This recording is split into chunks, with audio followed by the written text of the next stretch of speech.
Hello everyone, and welcome back to our channel. Today, we are delving into a significant controversy that's stirring the political and economic landscape of South Africa, the awarding of the National Lottery's R180 billion contract to the Gold Rush Consortium. This 8-year deal has come under intense scrutiny, with the Economic Freedom Fighters, EFF, raising serious concerns about cronyism, political interference, and conflicts of interest linked to the ruling African National Congress, ANC. At the center of this storm are two prominent KwaZulu-Natal businessmen, Moses Tembe and Sandile Zungu.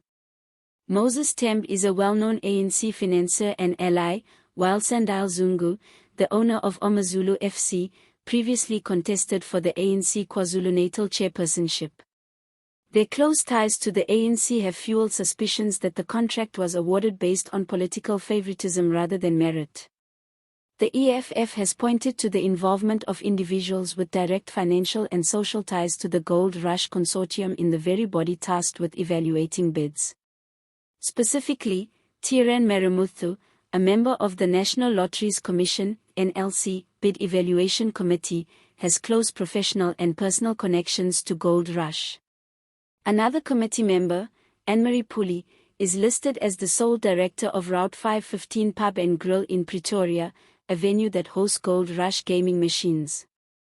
These relationships undermine the impartiality of the bidding process and create the risk of collusion and procedural manipulation.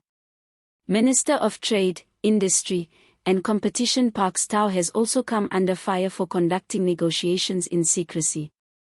The EFF describes this as an assault on transparency and an example of entrenched ANC patronage networks.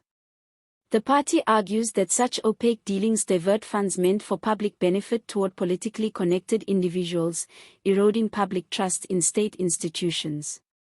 The EFF has demanded that Minister Tau appear before Parliament to provide a full account of the bidding process.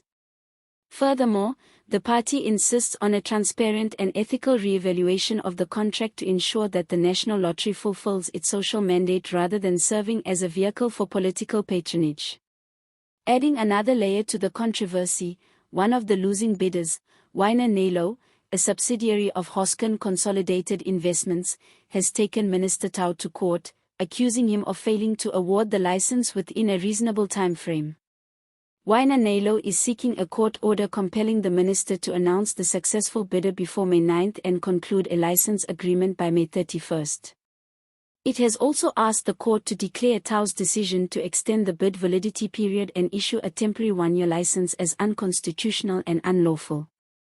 Minister Tau, in an affidavit filed over Easter weekend, pushed back strongly against the application, arguing that the process is extremely complex and has required a cautious approach due to past corruption allegations involving the NLC.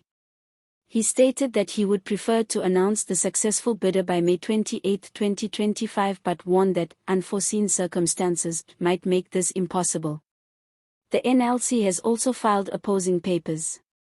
Its chairperson, Barney Pitiana, defended the evaluation process, noting that 8 applications were received, double the expected number. He said this made the evaluation process longer and more complicated, including site visits to technology partners around the globe. According to Pitiana, the recommendation to issue a temporary license stemmed from concerns that there was insufficient time to finalize negotiations and implement the systems required for a seamless transition by June 1. Meanwhile, the current license held by Ithuba is set to expire at the end of May 2025. Whichever operator takes over will require at least 6 months to build the necessary infrastructure to run a secure, credible, and efficient nationwide lottery. This includes establishing complex technological systems, securing retail and digital platforms, and ensuring compliance with regulatory standards. More importantly, delays in this transition will halt the essential work of the National Lottery in funding charitable organizations, supporting youth development, advancing educational initiatives, and sustaining community upliftment programs that are critical to the social fabric of our country. By prioritizing politically connected businessmen over ethical and transparent administration, this process undermines the developmental role of the lottery and jeopardizes the livelihoods of thousands who depend on its resources. It confirms what the EFF has long warned against, that state institutions continue to be repurposed for the financial benefit of ANC-linked elites and their proxies, often under the guise of procedural diligence. The EFF has vowed to mobilize protests and pursue legal avenues to halt the contract's implementation. They have called for protests to demand an immediate halt to the implementation of the Gold Rush Consortium contract. Additionally, the party insists that Minister Tau should be compelled to appear before Parliament to explain the details of the bidding process, the nature of the alleged conflicts of interest, and how the deal was finalized. This saga is a stark reminder of the challenges facing South Africa in its post-apartheid democracy. Despite constitutional promises and legislative frameworks aimed at promoting transparency and fairness, the influence of political elites still looms large.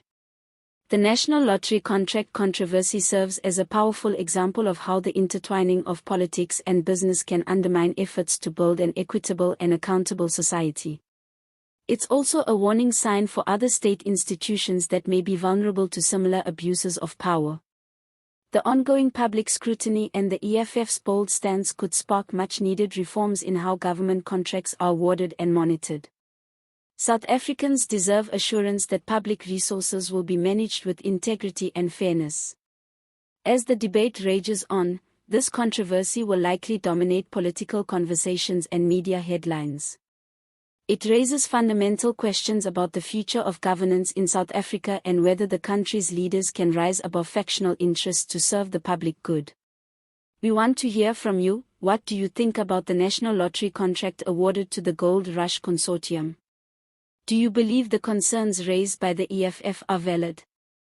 How can South Africa improve transparency and accountability in public procurement?